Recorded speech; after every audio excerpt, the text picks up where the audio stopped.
एक व्यापारी और नाव वाला। एक बार एक बहुत बड़ा बिजनेसमैन एक छोटे से गांव में जाता है।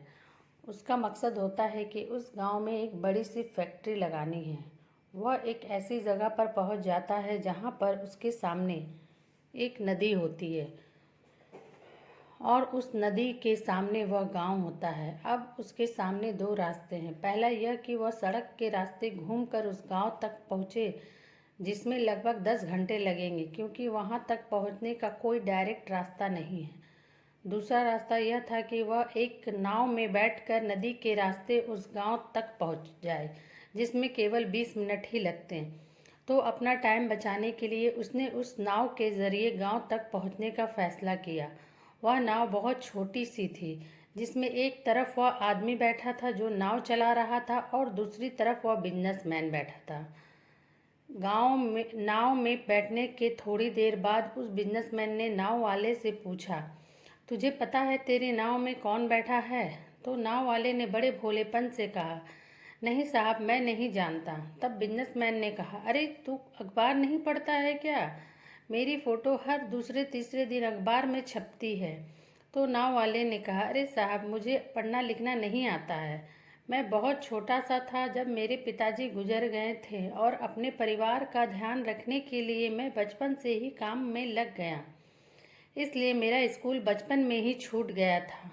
यह सुनकर उस बिजनेसमैन ने नाव वाले का मजाक उड़ाते हुए कहा, तुझे पढ़ना लिखना भी नहीं आता है, ऐसी जिंदगी का क्या फ़ायदा? यह सुनकर उस नाव वाले को बुरा तो लगा, लेकिन उसने कुछ नहीं कहा। थोड़ी देर बाद वह बिजनेसमैन उस नाव वाले से बोला, अभी कुछ दिन बाद यह जो तू सामने ज़मीन देख रहा है ना, वहाँ मेरी एक बड़ी सी फैक्ट्री लगेगी, जहाँ पर हम मिनरल वाटर की बोतल्स बनाएंगे। उस नाव वाले को बात समझ नहीं आई। उसने कहा, किस चीज़ की फैक्ट्री? तो बिजनेसमैन ने बड़े इरिटेट होकर उससे कहा कि वहाँ पानी की बोतलें बनेंगी, जो तेरे गांव में नहीं बिकती लेकिन शहरों में बहुत बिकती है।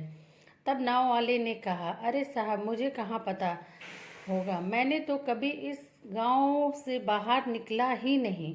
फिर बिजनेसमैन ने उसके ऊपर हंसते हुए बोला, तू कभी इस गांव से बाहर तक नहीं गया? तुझे पता ही नहीं कि शहर क्या होता है? ऐसी जिंदगी का क्या फ़ायदा? उसकी बात सुनकर नाव वाले को सच में यह लगने लगा कि उसकी ज़िंदगी किसी काम की नहीं। यह सोचते हुए उसकी नाव पर से ध्यान हटी और नाव की एक बड़े से पत्थर से टक्कर हो गई, जिसकी वजह से नाव में पानी भरने लगा और नाव डूबने लगा। उस जगह पर पानी बहुत ही गहरा था और किनारा बहुत दूर था। नाव वाले को समझ आ गया कि अब इस नाव को बचाने का कोई तरीका नहीं है। फिर वह अपनी जान बचाने के लिए नदी में छलांग लगाने ही वाला था। तभी उसने बिजनेसमैन से पूछा, आपको तैरना तो आता है ना? तो बिजनेसमैन ने घबराकर पूछा, ऐसा क्यों पूछ रहे हो? मुझे तैरना नहीं आता है। उसकी यह बात सुनकर नाव वाले को हंसी आ गई और बोले, साहब, आपको तैरना तक नहीं आता? ऐसी ज़िंदगी का क्या फ़ायदा?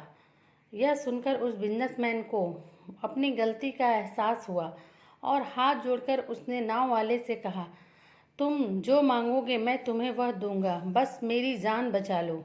तो उस नाव वाले ने कहा, अरे साहब, घबराओ नहीं, मुझे सिर्फ तैरना ही नहीं आता है बल्कि डूबते हुए लोगों को बचाना भी आता है।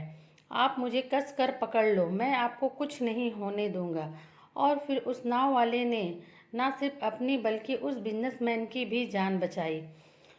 तो हमें इस कहानी से एक बहुत बड़ी सीख मिलती है कि ज़िंदगी में कभी किसी की मजाक नहीं उड़ानी चाहिए या अपने से कम नहीं समझना चाहिए, क्योंकि हमें नहीं पता कि कब, कहाँ और कैसे किसकी ज़रूरत पड़ जाए।